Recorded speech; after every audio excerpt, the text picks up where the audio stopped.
Hi guys, good morning. Nakikita niyo po to.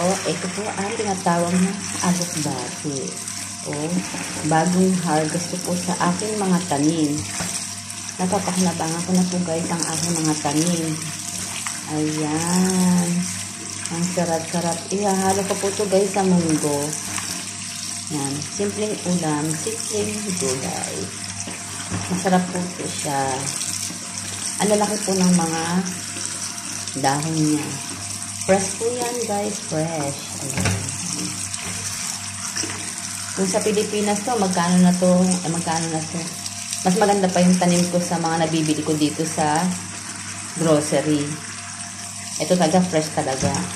Sa grocery, minsan hindi na siya fresh kasi hindi naman nila inaalaw sa tubig.